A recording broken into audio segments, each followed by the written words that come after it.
हाल ही में live debate के दौरान अंजना ओम कश्यप ने यूट्यूब एजुकेटर्स और ऑनलाइन टीचर्स के लिए दो कौड़ी के फ्रॉड जैसे शब्दों का इस्तेमाल किया। इसके बाद सोशल मीडिया पर बैकलैश भी देखने को मिल रहा है। आखिर एक पत्रकार को शिक्षकों पर ऐसी बेहूदी भाषा में हमला करने की जरूरत क्यों पड़ी? अंजना ओम कश्यप स्वतंत्र पत्रकारों से, रवीश से, अजीत अंजुम जी से आहत है। समझ में आता है कि सार्वजनिक साख के कम होने से उनका विचलित होना हो रहा है, लेकिन टीचर्स से क्यों?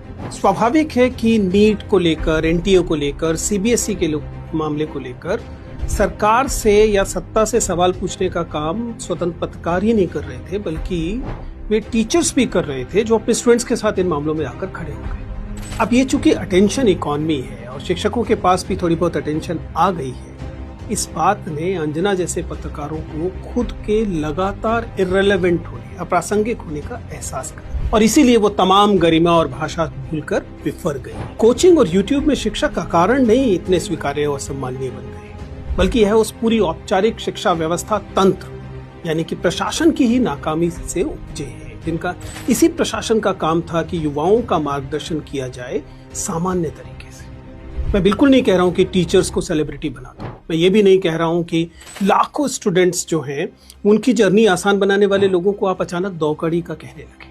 उनके कंट्रीब्यूशन को भी एक्सेप्ट करना चाहिए।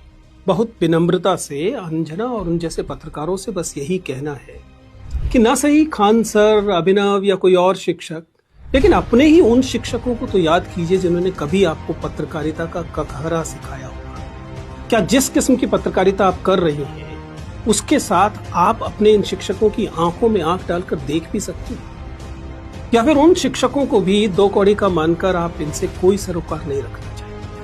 आखिरी बात, स्कूल के शिक्षकों को आपने पशुगणना में लगा दिया, घरगणना में लगा दिया, भूसा इकट्ठा करने में लगा दिया, और कॉलेज और विश्वविद्यालय के शिक्षकों को आपने अर्बन नक्सल कह दिया, एंटी नक्सल कह दिया, ऑनलाइन शिक्षकों को आपने दो कौड़ी का मान लिया। आखिर शिक्षक बिरादरी से इस नफरत का स्रोत क्या है?